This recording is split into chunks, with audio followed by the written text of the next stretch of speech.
The forest kingdom breathes in silence.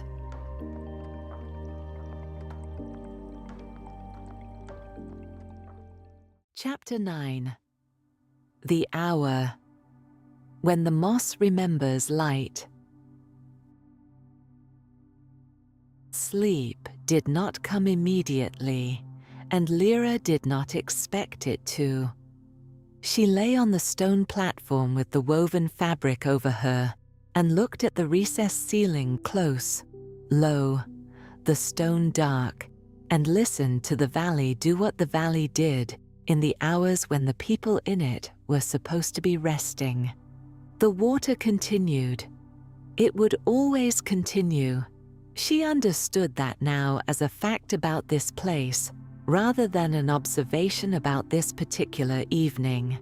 The three registers had shifted slightly in the night air.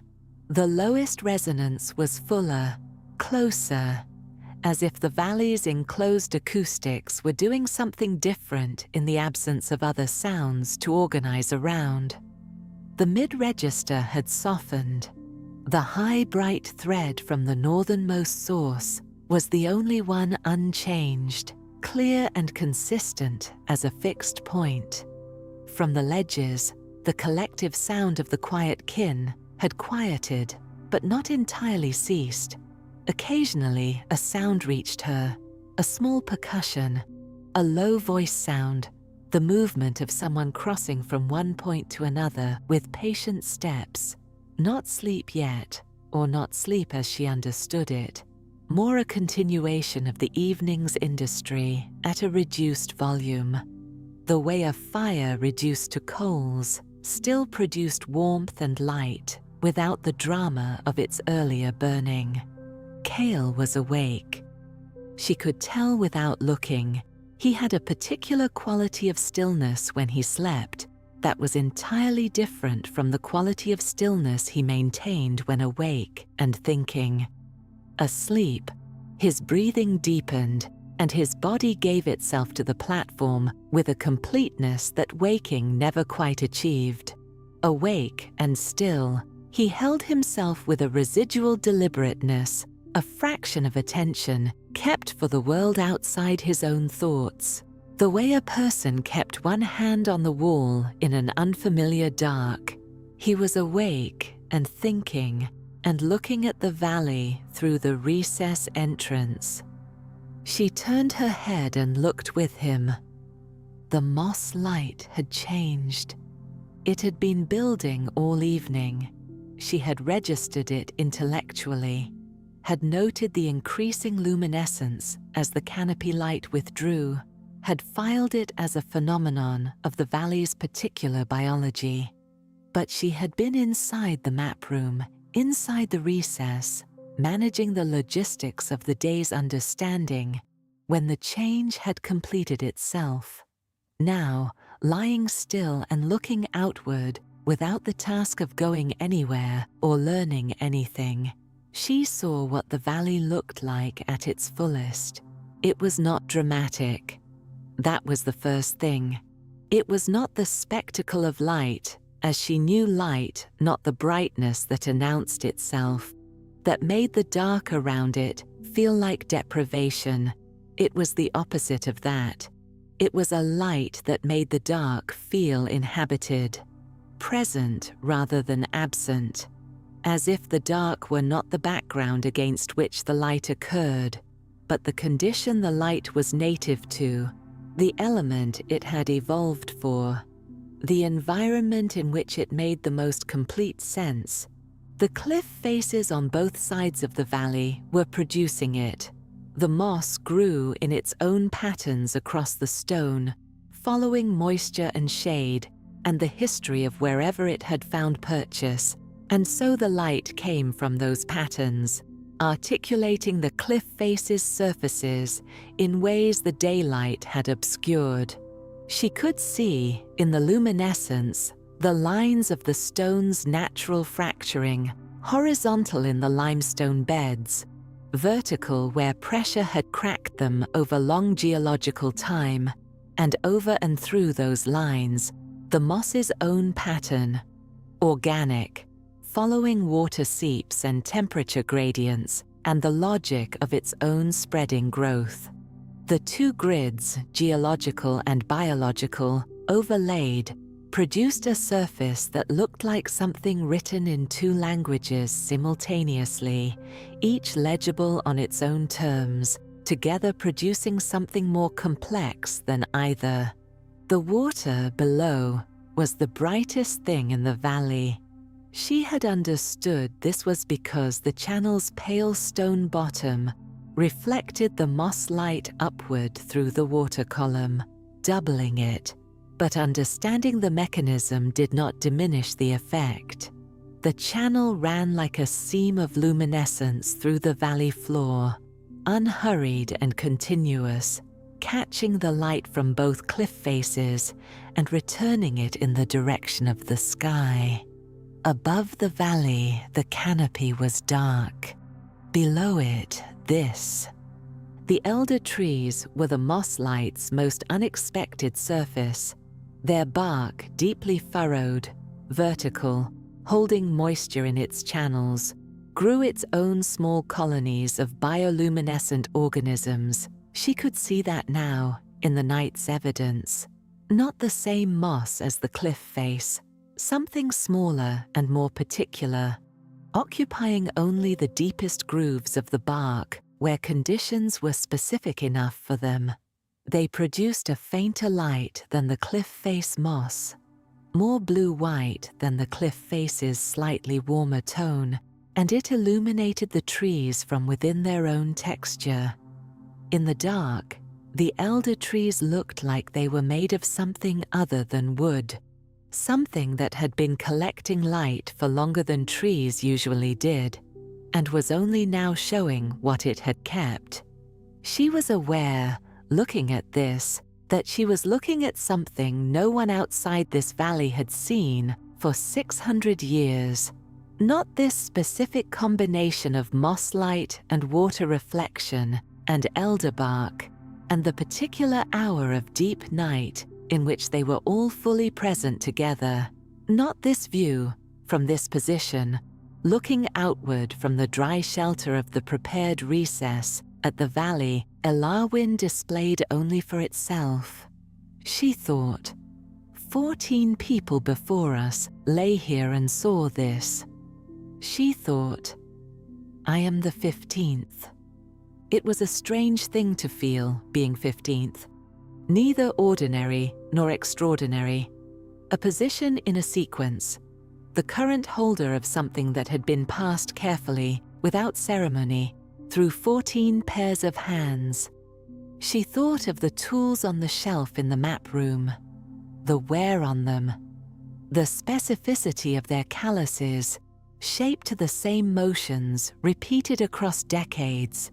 She was doing something similar now, by lying here and looking at this occupying a position in a sequence that predated her by centuries, adding her night to the other nights the valley had held. Cael's voice, very low. The bridge.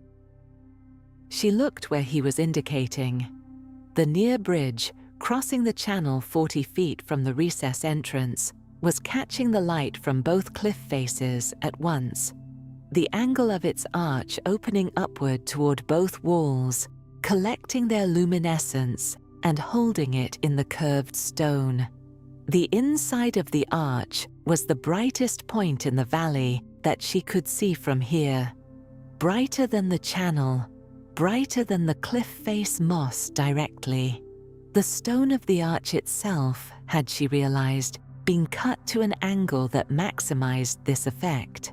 The bridge was oriented and angled not merely to span the channel, not merely to carry weight, but to gather light at night.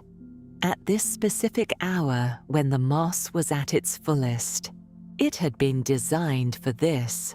6 centuries ago, someone had built a bridge that was also in its secondary function, a lantern. She said nothing. The observation did not require language. Cael had made it. She had understood it. They were both looking at the same evidence, and arriving at the same place, and between people who had been traveling together long enough, there were thoughts that did not need to be voiced to be shared. This was one of them. The fabric over her was warm in a way that had nothing to do with her own body heat. The material was generating something, or retaining something, that came from inside it. She pressed her palm against it and felt a faint, steady warmth. The temperature of skin that had been gently warmed and remembered the warmth. She could not determine the fiber. In daylight, she might have been able to examine it more closely. In the moss light, she could only feel it, and what she felt was the warmth of something made with considerable knowledge of cold and of what cold required. From the ledges, the last sounds quieted. A gradual recession, like the channel's mid-register, going from present to nearly inaudible over a period of 20 minutes. The valley's nighttime silence was not the silence of absence. It was the silence of a place that had arrived at its nighttime self and settled into it with the ease of long familiarity. The water continued. The moss continued.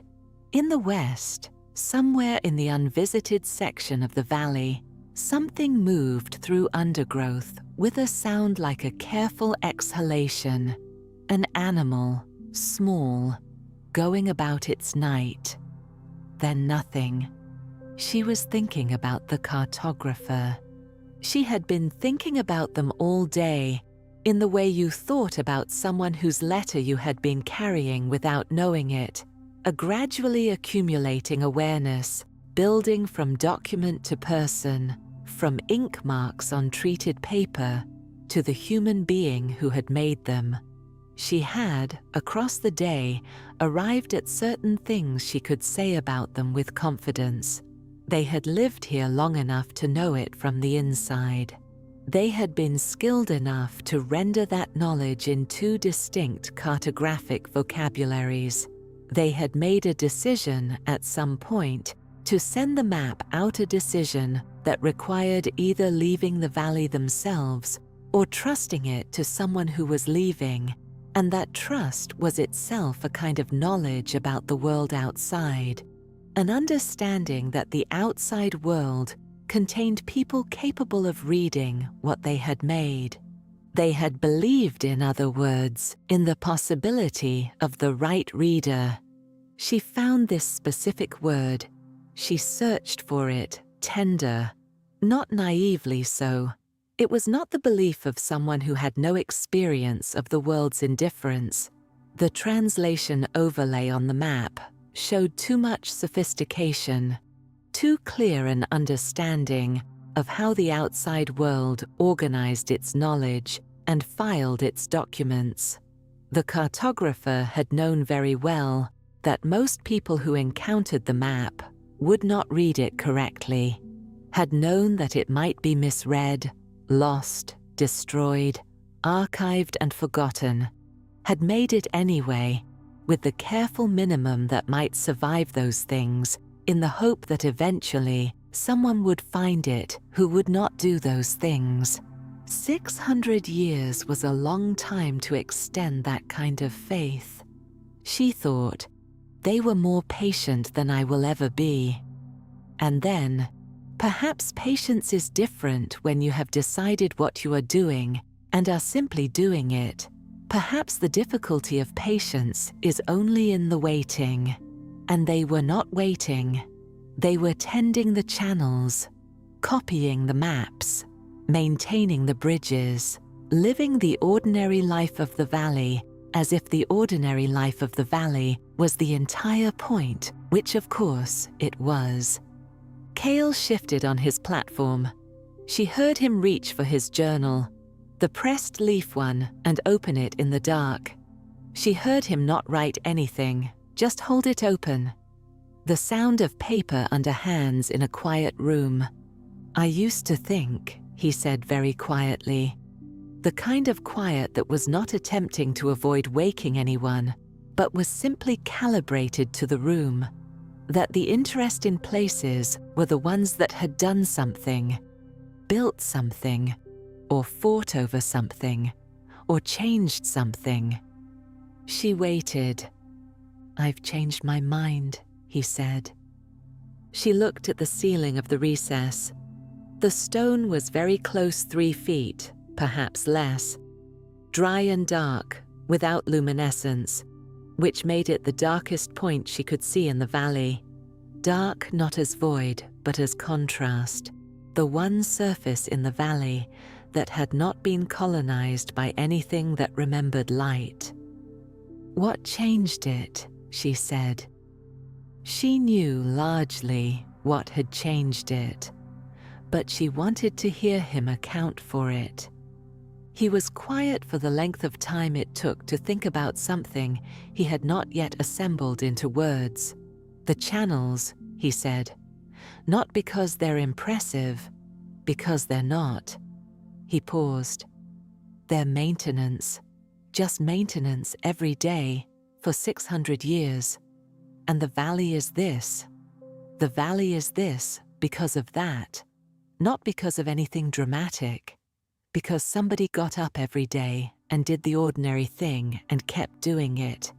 She thought of something her first cartography teacher had told her.